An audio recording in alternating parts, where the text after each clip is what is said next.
Okay, we're going to look at C.S. Lewis's Perelandra once again, picking up where we left off last time.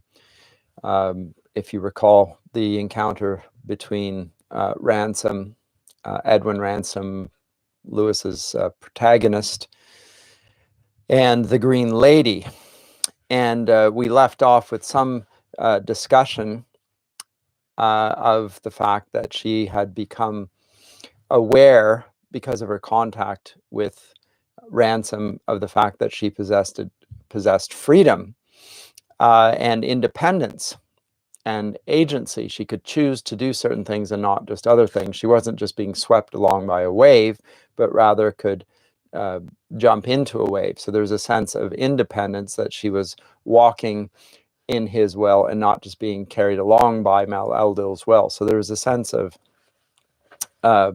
growth and maturity that came along with that, and that it almost reflected a child's development in that sense, a sense of and a growing sense of independence that comes with that, and the good that was done by virtue simply of choosing things. Although in the lady's world, there's nothing that she can't do which isn't good, and nothing that she should will which was not of benefit to her. Remember, this is an unfallen world that Lewis is describing here in Perelandra, and in that he's trying to approximate or even replicate what Milton did in Paradise Lost, and talking about an unfallen world. And of course, so the choices are limitless, and I think that that's an important point with which to start this lecture. And there could be manifest multiple possibilities on any given day that the lady could do, and all of them would be good. All of them would be joyful, and all of them would be beneficial to her. But there is one thing where that she may not choose that is not good, and it's in reference to these lands that they're on. Now, if you recall, in the last lecture, we spoke about the fact that Ransom and the Green Lady had been on these islands which were not fixed but floating, like a raft on the sea, more or less. But there was one exception to that. There was a fixed land. And the fixed land, which they will eventually go to, is not like the others insofar as not only that it's fixed, but that it is a dwelling which she has been forbidden to stay on overnight. So there is a prohibition, and it's the sole prohibition, it seems, in this world. In the Garden of Eden, there was also a sole prohibition, and that was not to eat of the tree of the knowledge of good and evil. That was the sole prohibition. The reason for that prohibition was not abundantly clear. The devil made hay with exactly that fact. The fact that it was the tree of the knowledge of good and evil, therefore, it was related to the good and evil, and not related to the prohibition per se. But the disobedience was the very basis. The nature of their sin consisted in their disobedience of the divine command not to eat of the fruit per se. Whereas here on Perelandra, there's a different prohibition, a very different one. And here it is to reside overnight on the fixed land. And Ransom is surprised at this, and he's, she asks him about where they live, and he remarks on the fixed lands, and she said, "What, overnight?" He says, "Yeah, of course." "Well, what do you do then?" "Well, we sleep," is the answer. And she's deep in thought about this fact, and she says, and I'll pick up the narrative here, when she did think about this, her voice was hushed and once more tranquil, though the note of joy had not yet returned to it. "He has never bidden you not to," she said, less as a question than as a statement. "No," said Ransom, "there can then be different laws in different worlds." Is there a law in your world not to sleep in a fixed land? Ransom asked. Yes, said the lady. He does not wish us to dwell there. We may land on them, walk on them, for the world is ours, but to stay there, to sleep and awake there, she ended with a shudder. You couldn't have that law in our world, said Ransom. There are no floating islands with us. How many of you are there? The lady said suddenly. Okay, that takes the conversation in a different direction. But all of the lands on Earth are fixed lands. So this is a prohibition that would be meaningless in our world, that you couldn't reside in the fixed lands. You'd have to be out on the sea perpetually.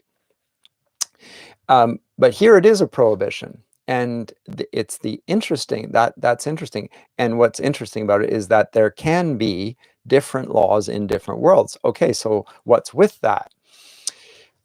Lewis is digging into something that he discusses in that work that I mentioned earlier on the course, The Discarded Image, in which he says that the fact that we refer to laws in reference to the laws of nature, we are to some degree using an anthropomorphism, or rather applying a humanistic understanding of the way in which the world around us operates and giving it this name of a law. And with that, we are to some degree misrepresenting what's going on here. And to some degree, perhaps we are not. When we speak of it as a law, we invariably consider that there must someone who gives the law. There is a legislator, and the laws act in accordance with the legislation. But if we do that, then we cannot detach it from the idea that there is a person giving the law that is the means by which everything acts. And Lewis would probably actually agree with that fact, that in fact what we call the laws of nature, such as the law of gravity or the law of entropy, various other physical laws, that these laws are the consequence of divine decrees. But it's possible here on this world for there to be different laws. And that in itself is interesting. What Lewis is not saying is that what we call laws are entirely arbitrary. They could just as well be something else, like gravity might not always act in this way. We could see it in a different way. Not in our world, we couldn't, but it could here. And the reason why, and this seems to be Lewis's point at this point in Perelandra, is that God himself has infinite capacities and could conceive and create something in different ways. He is not, remember, he's omnipotent. It could not work differently in our world because he's legislated it. So that's the law. He's spoken it and it operates this way. It could, however, because God is omnipotent, function in a different way, in a different context. If he legislated it, if he spoke it into being that way, then it could work that way. And that is in fact the case here.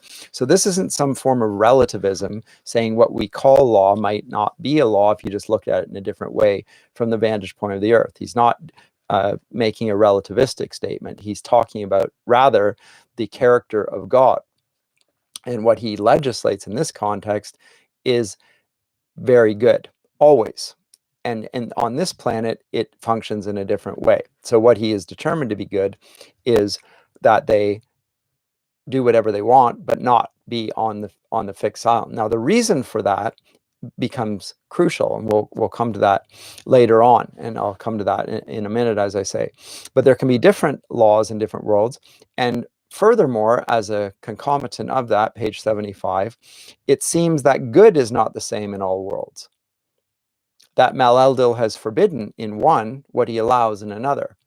And that is also interesting.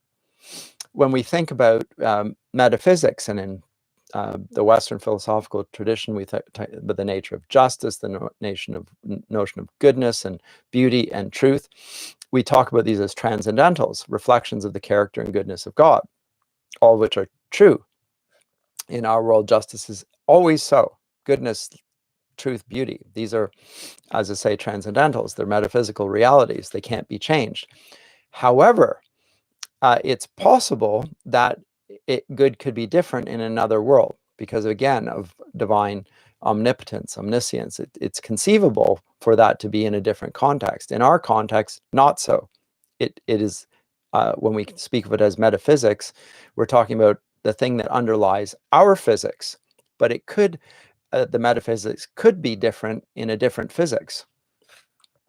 That's more or less. Now, this is very hypothetical, but it's, I think, just at least interesting. And it's a reflection, again, on Lewis's meditation on the nature of God and also on the nature of goodness. Goodness is something that is in relation to his word. And the opposite, the privation of goodness, exists as if it were possible to be outside of the creations of his word. And we will see that in particular when we come to the unman, which is what Weston becomes. And we're going to come to that passage right now. Because we see that, good is not the same in all other worlds, but exists in relation to him. And likewise, obedience is a sort of a relationship. Or no, he talks about obedience, and I just want to draw your attention. Lewis does this repeatedly throughout the novel. He has characters say things, but sometimes it's where they say it and whence the voice comes that is interesting to observe. Here he says sometimes something under his breath. So he says, Ransom says, in response to the lady's assertion that good is not the same in all worlds, Ransom is concerned about this. And he says, perhaps my world is wrong about this, because he doesn't want to upset her. It's not just he doesn't want to upset her, he doesn't want to pervert her. He thinks that goodness is something that must be true in all worlds, because he's thinking only in his terms of his world. Perhaps my world is wrong about this, said Ransom, rather feebly, for he was dismayed at what he had done. It is not so, said she. Mal-Eldil himself has told me now, and it could not be so if your world has no floating lands. But he is not telling me why he has forbidden it to us. There's probably some good reason, began Ransom, when he was interrupted by her sudden laughter.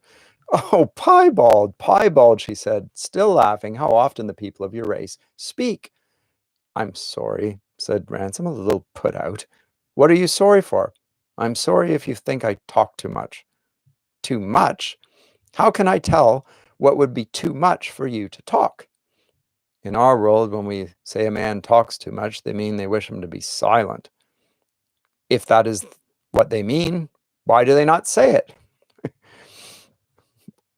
He changed the subject.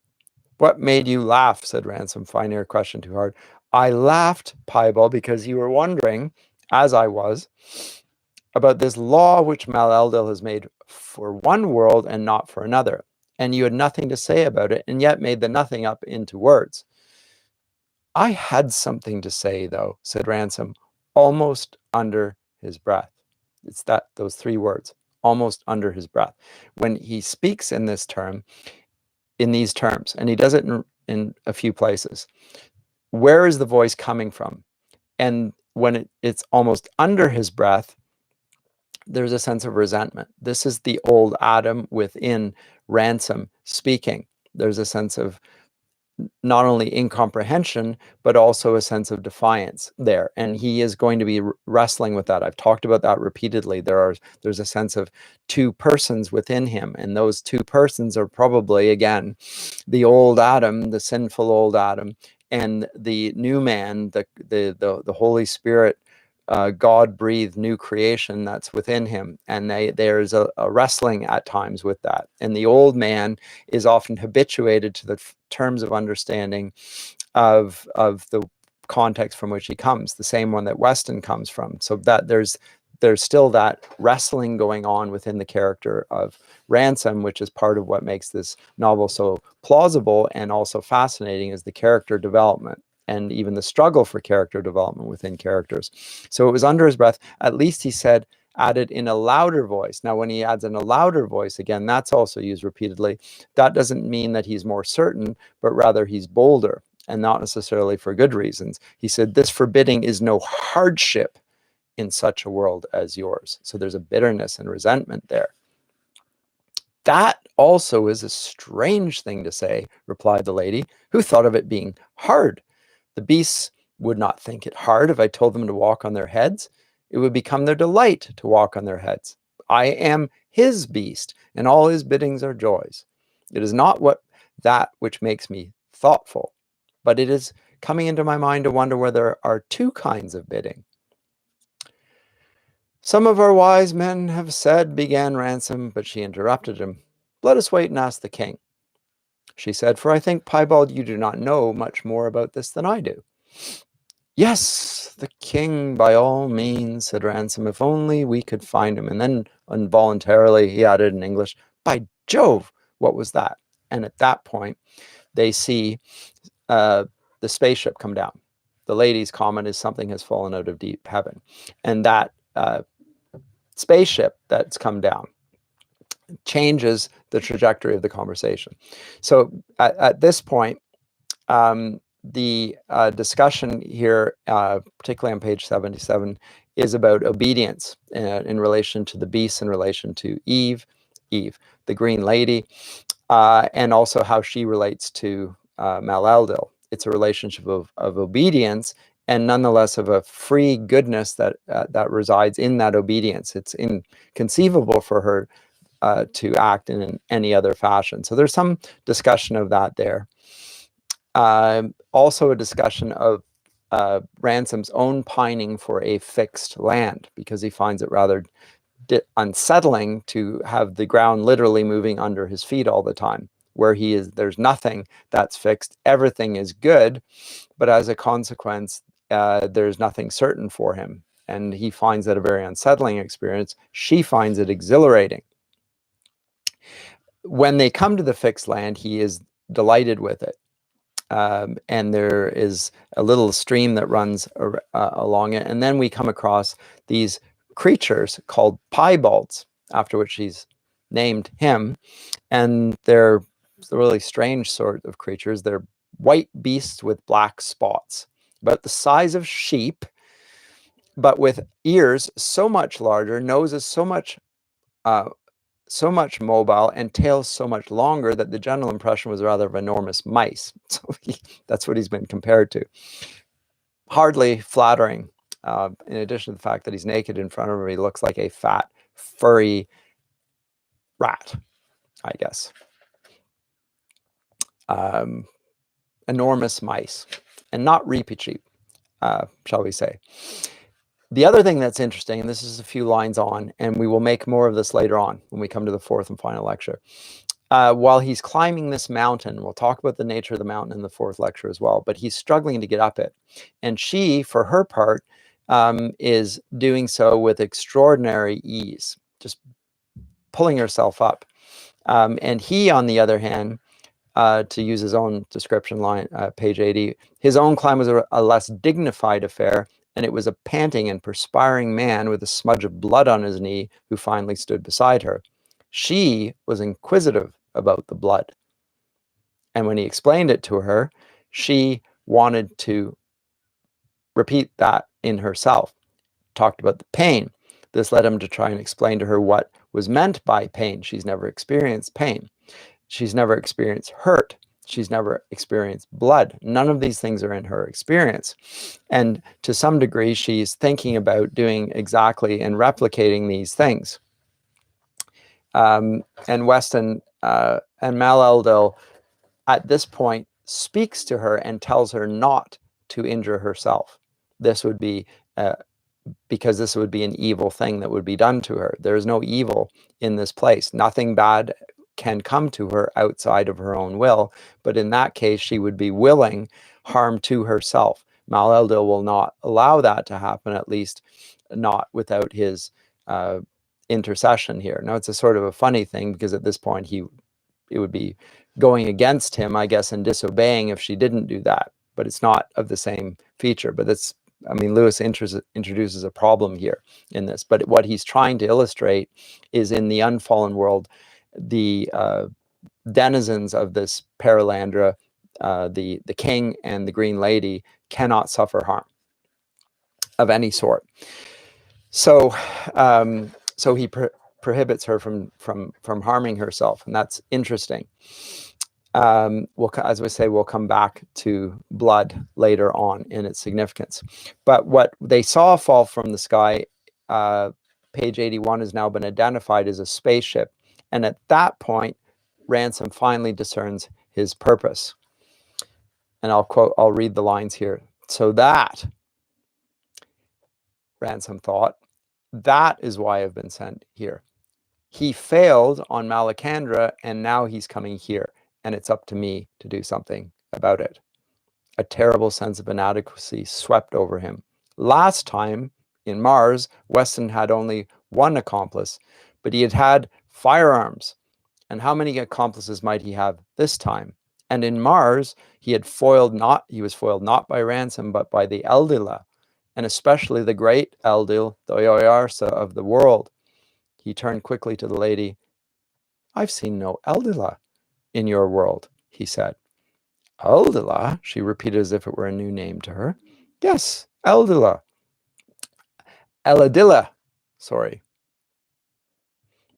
said Ransom. The great and ancient servants of Mal-Eldil, the creatures that neither breed nor breathe, whose bodies are made of light, whom we can hardly see, who ought to be obeyed. She mused for a moment, and Mal-Eldil makes it plain to her what these beings are. She'd never seen one, therefore it had never come up.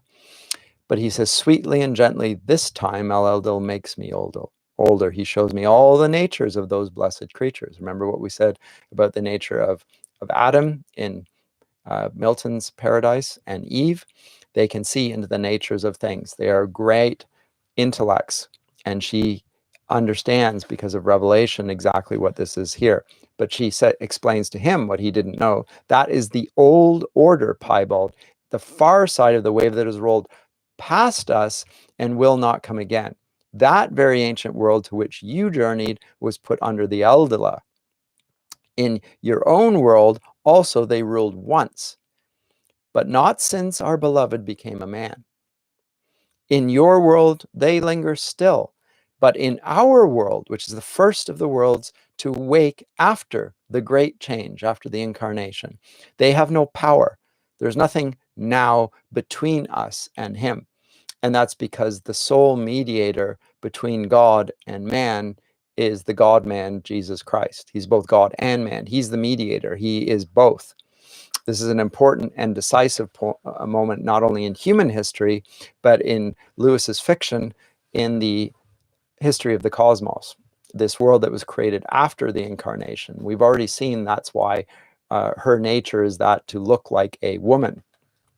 Every rational being thereafter will bear the image of the God-man himself. And so therefore, but there's nothing now. And they have grown less and we have increased. And now Mal-Eldil puts it into my mind that that is their glory and their joy. What is their glory and their joy?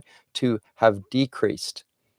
And that's interesting. It's a consistent theme in her responses to things. The joy of being in a humble position, the posture of humility is of a great joy because you're being looked after by one who is greater. Now, this joy in humility, which is the product of Christ's humility in condescending to become man and setting off the glory of God, is going to be consistent throughout her understanding, but also juxtaposed to that of the adversary who was characterized by pride. And he will continue to appeal to pride when he actually does come to the Green Lady, and we'll come to that in a second now. But he says that that there's nothing good here that they receive which is not of Mal-Eldil's will.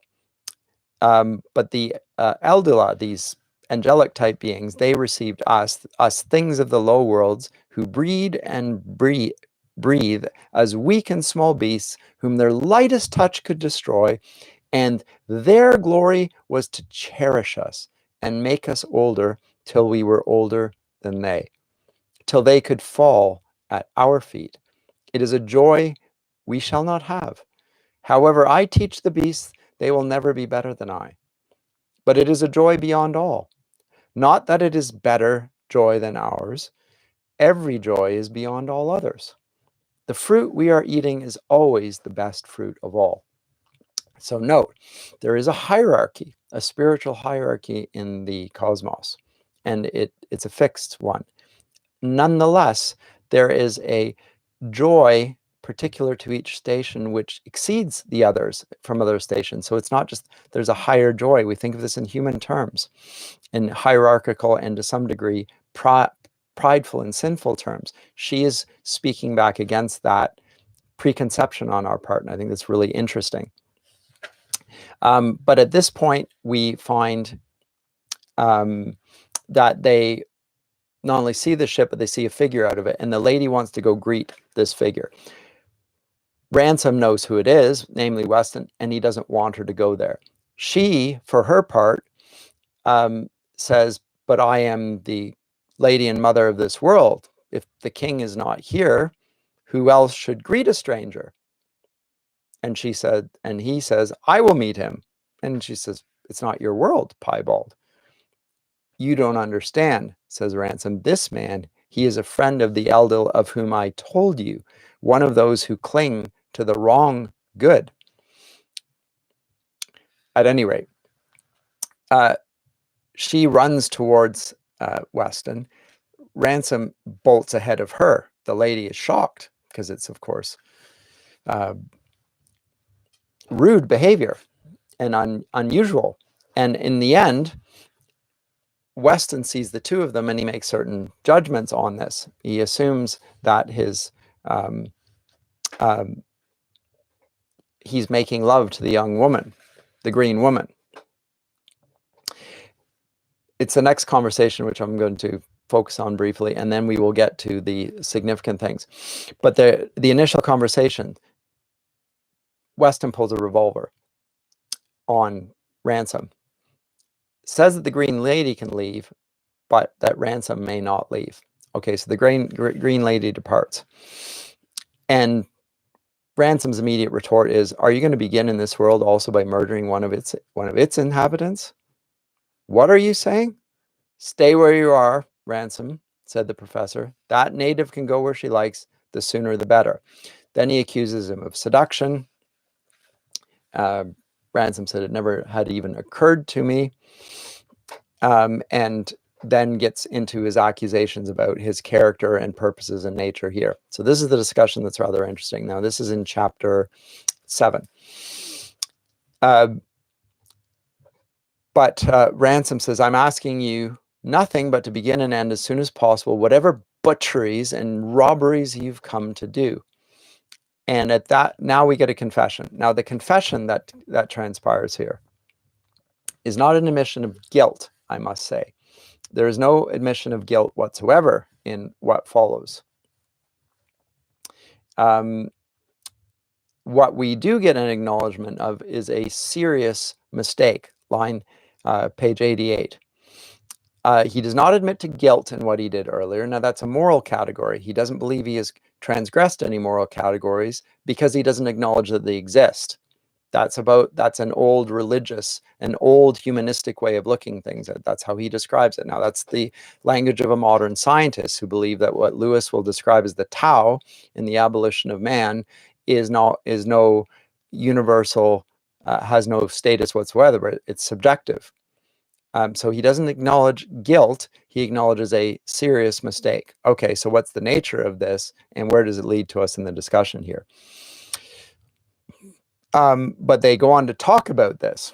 And I want to introduce at this point a little discussion of the word sin, because I think it's important here. When Weston says that he has made a serious mistake, he could be talking about sin, to be fair. There are different words in the New Testament that are used to describe the word sin. One of them, and the most common one, and the one that people tend to associate with sin, is the Greek word hamartia. Now, hamartia in its ancient Greek use, but still in the contemporary usage as well, is often used in something like archery, where you miss the mark. And as a consequence of missing the target, you don't win the prize. You don't get the blessing for it. There's no crowning going on. Now, this is the most common, and it's the general Greek word for sin. And it encompasses to some degree the others, but the others that are used, and there are 6 others, flesh out something that I think is could be misunderstood simply by saying, well, you missed the mark, because missing the mark is just making a mistake, right? And he confesses a serious mistake, but he does not confess any sense of moral guilt. Well, what are those other senses? Well, one is the word hetima, which has the connotations of diminishing what should have been given in full measure. So you said part of the truth, but not the whole truth, for instance. There's one called paratoma, and that is falling when you should have stood. I guess it's an unintentional slip, so it's a mistake. There's agnoema, that's a sort of an ignorance when you should have known better. So in the sense, it's used in Hebrews 9:7, the errors or the ignorance of the people. It's referring to the Old Testament as a shadow or a type of the Old Testament. Ignorance is not an excuse, but still of an ignorance, because things have been made, it says in Romans 1, clearly known on the basis of what we see, God's power and his majesty and so forth. That's the 4th meaning. Parakoe is the 5th.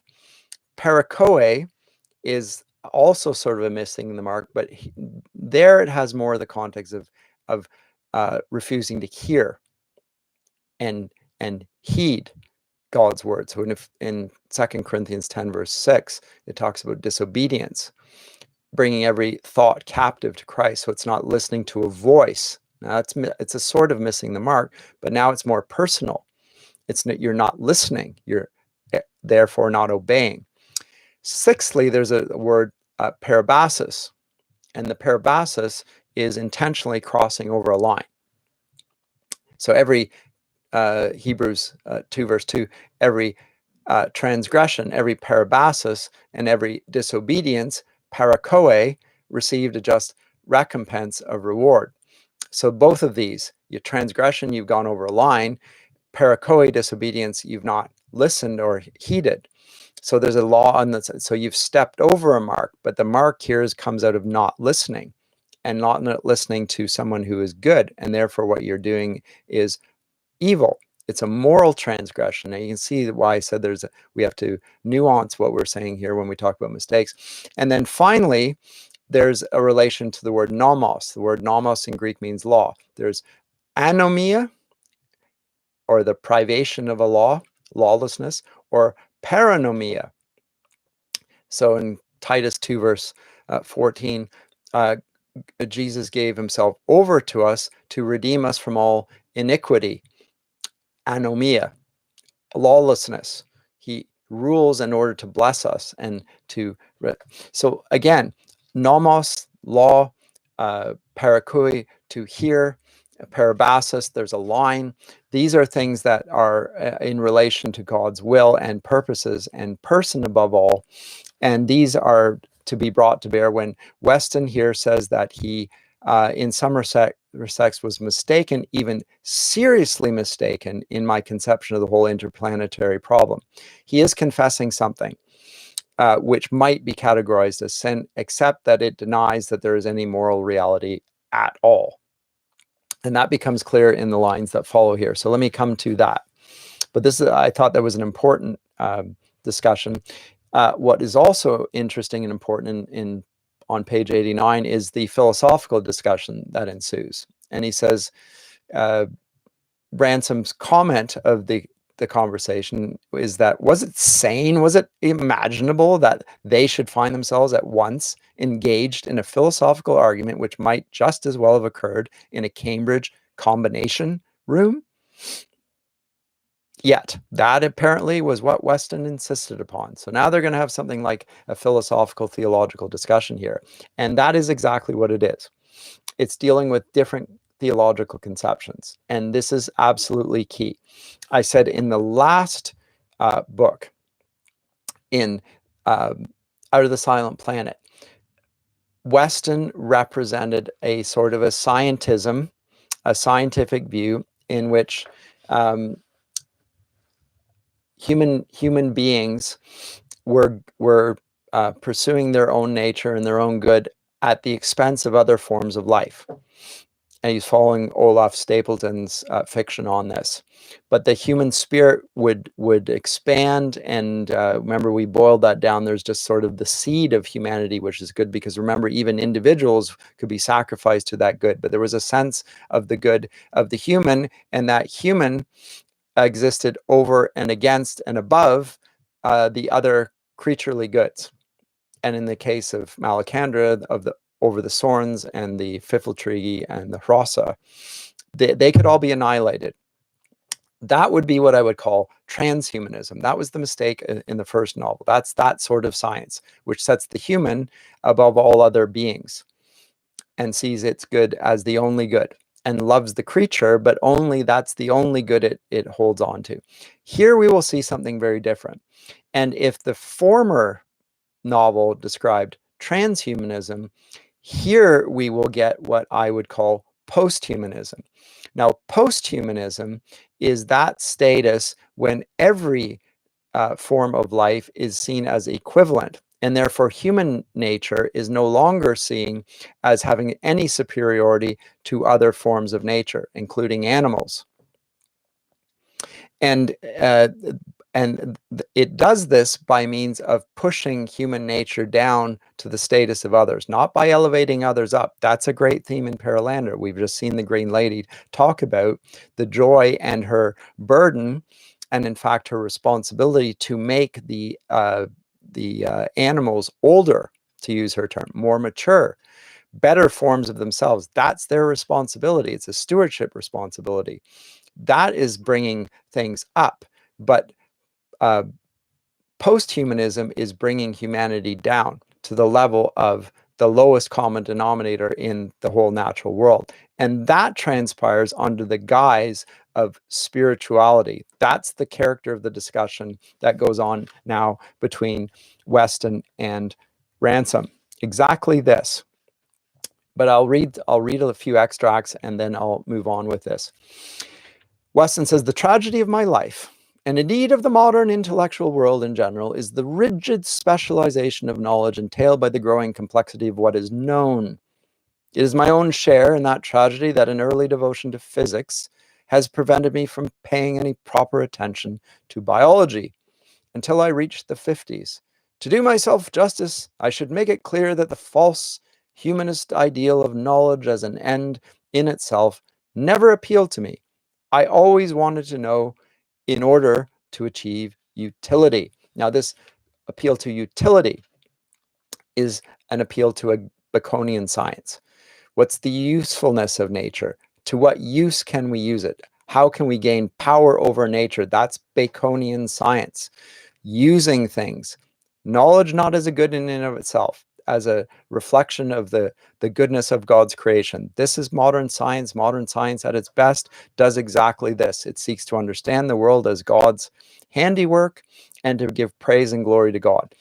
There's another aspect, another strain of modern science, and this is the one becomes more and more dominant, and that's gaining power over nature. Come the 19th century, Lewis says in his Cambridge lecture, De Descriptione Temporum, that in the middle of the 19th century, rather than man gaining power over nature, the tables turn, as it were, and man seeks to gain power over his own nature. And he says at that point, the lion's let out of its cage. It had not yet tasted man's blood, now it does. And that thence begins the human sciences, trying to gain power over human nature. That's one of the things that we will find is a particular object of attention in the next novel, That Hideous Strength, which is describing the modern Tower of Babel. But he's trying to achieve utility here, practical good. Practical for what purposes? The purposes of gaining more power. That's the purpose. So that's his, he admits this, as opposed to the false humanist ideal. False according to whom? False according to Weston. Not false according to Ransom. not false according to Lewis. They believe that knowledge for the sake as an end to itself is a good thing. That's what the university is there for. It's to pursue the good, the true, the beautiful, the just, as an end in their own sake, for their own purposes, with no other ulterior motive there behind it, other than to understand God and give praise and glory to God. But he says, finally, he realized that he needed to seek a higher good. And what was the good there? Well, it was the utility of the human race. Utility of the human race, not the good. If he sought the good of the human race, it might have led him to God, but it was to the utility of the human race, and therefore to its autonomy from God. But that's where he went. But he goes on and on and on, and he talks about his misunderstanding on this. And his breakdown in health that he'd had on Malacandra. And this led him to a conceptualization of how he ought to live his own life. And he does do so. And at this point, he says, the traditional, and if I may say so, the humanitarian form in which you, Ransom, advanced those objections had till then concealed from me their true strength. That strength I now began to perceive. I began to see that my own exclusive devotion to human utility was really based on an unconscious dualism. What do you mean? Said Ransom. I mean that all my life I'd been making a wholly unscientific dichotomy or antithesis between man and nature. Had conceived myself fighting for man against his non-human environment. During my illness, I plunged into biology, and particularly into what might be called biological philosophy. Hitherto, as a physicist, I'd been content to regard life as a subject outside my scope. The conflicting views of those who draw a sharp line between the organic and the inorganic, and those who held that what we call life was inherent in matter from the very beginning, had not interested me. Now it did. I saw almost at once that I could admit no break, no discontinuity in the unfolding of the cosmic process. I became a convinced believer in emergent evolution. All is one. The stuff of mind, the unconsciously purposive dynamism is present from the very beginning. Now, what he is going to articulate here, theologically, we can categorize under pantheism. I will say more about that in a minute, but let me not get distracted by moving away from the language that Lewis is using here of emergent evolution. The word emergent evolution, or rather the phrase emergent evolution, originated in the work of a psychologist by the name of C. Lloyd Morgan in his Gifford lectures at St. Andrews, published a year later, 1923. And what it does is it proposes a means of explaining how Darwinian evolution functions, basically. And what he explains is that it comes as a consequence of sorry, I have things beeping on my lines here, but there's a natural evolution as a consequence of the life force that lies within us. This is picked up by another author, and it's an author whom Lewis himself mentions by the name of Henri Bergson. He used a phrase called élan vital, a vital force. He uses this in his own work of 1907 called Creative Evolution. These are terms that are very common in our day in the Christian community, in Christian science and so forth, in the biologos debates and so forth. But they address the question of the self-organization and the spontaneous morphogenesis of things in increasing complex matter. How does this happen? Well, the élan vital is the vital force for this. And Bergson, the psychologist, and all of these figures are psychologists, it seems, connect it with consciousness.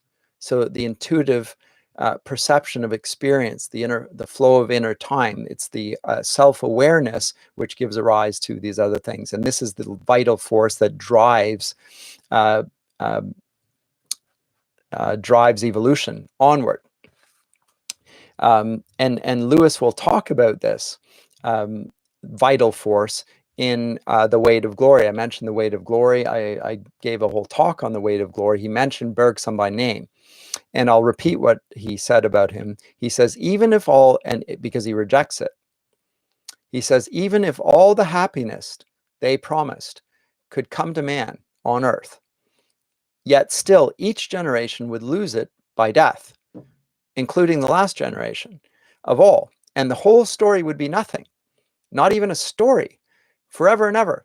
Hence, the nonsense which Mr. Shaw, Bernard Shaw, puts in the final speech of his Lilith, and Bergson's remark that the élan vital is capable of surmounting all obstacles, perhaps even death. As if we could believe that any social or biological development on this planet will delay the senility of the sun or reverse the second law of thermodynamics. Now, the second law of thermodynamics is that of entropy, which is that there's an impossible and irreversible decline in the natural energy in the world. So the planet, the sun itself is losing its vitality, and likewise, human life is subject to decay and death. The élan vital, says Lewis, is not going to overcome all that. And the idea that there's a force, a spiritual power that trumps or supersedes the material entropy, which we can observe as a natural phenomenon, is simply pie in the sky. It's nonsense.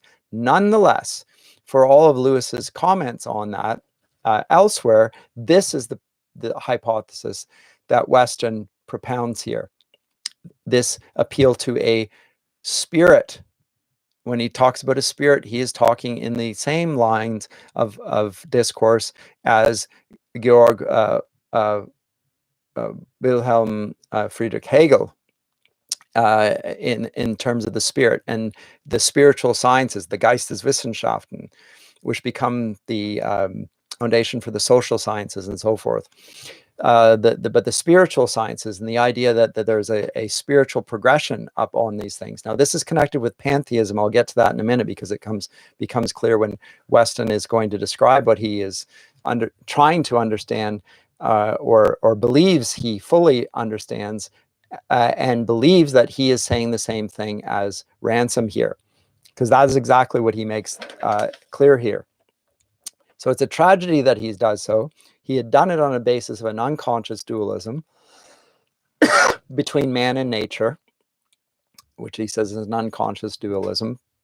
Ransom would say it's not a dualism, it's simply a different category. We bear the image of God, human beings do, and the beasts do not. We are accountable to God because we hear him. The beasts hear him in the sense that they always obey. They have no choice but to obey, because they have no free will. But he says the consequence of this for Weston are even more deleterious than his previous human stance, which is that individuals could be sacrificed for the good of the human race as a whole. Now he has a further implication, and it's that of posthumanism. And I quote, page 91, "Man is himself, in himself is nothing. The forward movement of life, the growing spirituality, is everything." So now spirit has been, and life has been opposed to human life of all sorts, of every sort. And now it won't only be an individual human that can be sacrificed to this ultimate good, but every human. So there's a hostility, a proximity, I would say, to the devil's intentions for the human race in posthumanism, which is not even there in the old transhumanism, which we can see in the sciences there of, say, Frankenstein. It's a more virulent form. It's a more egalitarian form. It's represented to some degree in the environmental movement of our day, which has as an explicit goal the extinction or the elimination or the reduction of the carbon footprint of humanity seen as a whole, as if we were one. Man in himself is nothing, is its credo. They get into a disagreement then on what is meant by the Spirit. Weston says that what he means by the Spirit is the Holy Spirit. Ransom takes issue with this because the articulation of Weston is that this blind, inarticulate purposiveness, thrusting its way upward and ever upward in an endless unity of differentiated achievements towards an ever-increasing complexity of organization, towards spontaneity and spirituality, swept away all my old conception of a duty to man as such. So it's a movement towards the absolute, which is characteristic of Hegel's philosophy. His philosophy of right, it's shot throughout Hegel's approach to the humanities. It's the appeal to the absolute, and the absolute is an ideal, and it comes with it a nihilism, an annihilationism of human nature, for that matter. But there's a spirituality, so he becomes a spiritual. Now, does that not bring him closer to Ransom? Well, Ransom says this: I don't know much about what people call the religious view of life, wrinkling his brow. You see, I'm a Christian, and what we mean by the Holy Ghost is not a blind, inarticulate purposiveness. It's providential. It's personal. It's a reference to something that is bound, religio. It's a bound thing. It's a thing that has been said, and bound down. And there are truths here that are not blind, inarticulate purposiveness. That's an appeal to the sublime, an absolute, a literary absolute, and so forth. And he says, in response to this, that is Weston, that, if you will permit me to say so, is one of the real failures of organized religion. All that adherence to formulae, that failure to recognize one's own friend. God is a spirit, Ransom. Get hold of that.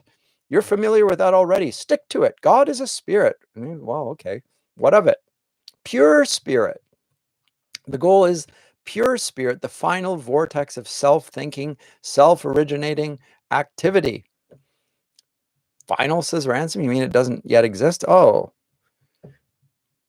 Well, I see what's bothering you. Of course, religion portrays it as having a beginning and an end, and this is a boundless thing. And then he asks the telling question, is there any sense in which it's alive? And Weston then replies, and note this, because the way in which he speaks is really important. He moves a little nearer to Ransom, and for a moment felt a satisfaction, almost of disgust, a sensation almost of disgust at Ransom. Yes, said Weston, I couldn't have believed myself till recently. Not a person, of course. Anthropomorphism is one of the childish diseases of popular religion, but the opposite extreme of excessive abstraction has perhaps in the aggregate proved more disastrous. Call it a force, a great inscrutable force pouring up into us from the dark bases of being, a force that can choose its instruments. It is only lately, Ransom, that I've learned from actual experience something which you have believed all your life as part of your religion. And here he suddenly subsided again into a whisper, a croaking whisper, unlike his usual voice. Guided, he said, chosen, guided, I've become conscious that I'm a man set apart. And at this point, Ransom becomes alarmed.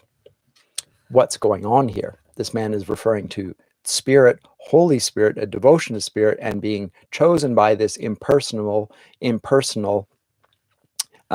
directionless force. And he says, you know, there are spirits and there are spirits, you understand. And at this point, then the final connection and the unconscious dualism is exploded in Weston's mind, which is what opens him up to what will follow, is that he says the dualism between God and the devil is simply that. It's just that. There is no such thing. He says, I thought that you, Ransom, says Weston, said that the spirit was good, the end of the whole process. I thought you religious people were all out for spirituality. Was the point of asceticism, fast and celibacy and all that? Didn't we agree that God is a spirit? Don't you worship him because he's a pure spirit? Ransom, good heavens, no. We worship him because he is wise and good. There's nothing specifically fine about simply being a spirit. The devil is a spirit. Okay, now he explodes the difference between the two. Okay, this brings us, though, into the key point. And it's a point that Lewis has been making in his works, and he makes it repeatedly, but it's absolutely crucial to the discussion of science fiction. Absolutely crucial. And that is the discussion of the conception of God. If we go to Lewis's work, Mere Christianity, he discusses this in the second book, book 2, What Christians Believe, and he distinguishes between a theistic point of view and the atheist point of view, and then those who claim to be theists and are the competitors to this. So he says Christianity lines up with the majority, lines up with the ancient Greeks, the Romans, the modern savages, the Stoics, the Platonists, the Hindus, the Mohammedans, etc., against the modern Western materialists. So in that sense, they are on the same side, and he will talk about their common ground as the Tao. But there's another big division. People who all believe in God can be divided according to the sort of God they believe in. There are two very different ideas on the subject. One of them is the idea that he's beyond good and evil. This is Weston's view. We humans call one thing good and another thing bad. But according to some people, that is merely our human point of view. That's Weston's position here. These people would say that the wiser you become, the less you would want to call anything good or bad, and the more clearly you would see that everything is good in one way and bad in another, and that nothing could have been different. Consequently, these people think that long before you got anywhere near the divine point of view, the distinction between good and evil would have disappeared altogether. We call a cancer bad, they would say, because it kills a man. But you might as well just call a successful surgeon bad because he kills a cancer. It's just a point of view. All depends on that. That's not the Christian view. That's what he will call the pantheist point of view. The other and the opposite idea is that God is quite definitely good or righteous, a God who takes sides, who loves love and hates hatred, who wants us to behave in one way and not in another. First is called pantheism. He says it's held by the great Prussian philosopher Hegel. It's also held by all the human sciences. It's all of those that Lewis is critiquing when it comes to the abolition of man, the text that we're going to look at next. The educational establishment that denies that there is such a moral right and wrong. He's implicitly connecting here that with the pantheism of Hegel. It's the idea, again, that good and evil are not real things and not connected to that. But, and he is seeing it particularly frequently, commonly represented in the scientific establishment, and in particular, and its great danger to the Christian faith is presented by those who present themselves as spiritual writers and scientists and appeal to emergent evolution and such forth. So this is important context here in this work here, I think. But at this point,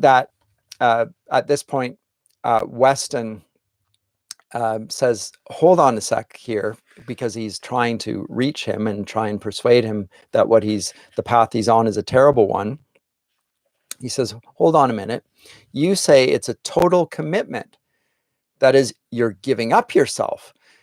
You're not out for your own advantage. No, wait half a second. This is the point of contact between your morality and mine. We both acknowledge, and he was about to say the meaning of sacrifice and the importance of ultimate sacrifice, and he's going to draw him to Christ there and his divine submission to God the Father's will in order to pay and atone for the sins of humanity. But Weston responds, idiot! His voice was almost a howl, and he had risen to his feet. Idiot! Can you understand nothing? Will you always try to press everything back into that miserable framework of your old jargon about self and self-sacrifice? There is no possible distinction in concrete thought between me and the universe. Insofar as I am the conductor of the central forward pressure of the universe, I am it. Do you see, you timid, scruple-mongering fool? I am the universe. I, Weston, am your God and your devil. I am that force I call that force into me completely. And at that point, of course, what happens is he is possessed by the devil. The pretext for that is the identification of himself with the universe. Now, this identification between his self, his mind, and the cosmos is the romantic gambit, which I accuse Wordsworth of. The pantheism, the conflation of self with the cosmos, the equality there, the equal spirituality of there. This is the problem of pantheism. It's also endemic in Romanticism as well. That is for another subject, another lecture, and another topic. I have spoken on it elsewhere. It's on my YouTube channel. You can find it under Wordsworth and so forth. I speak on various occasions here. But that is what is at issue here, not with a poet now, but with the scientific establishment. It believes that it's spiritual, and in so doing, it opens itself up to greater harms and so forth. But I'll leave it off with that. At that point, Weston gets possessed. I've taken longer than I thought in this lecture. I guess I'm going to have to do 5. And we will pick up the actual temptation that takes place then through Weston's body with the Green Lady, and how Ransom seeks to oppose that. But I'll leave it off for now. Thank you so much.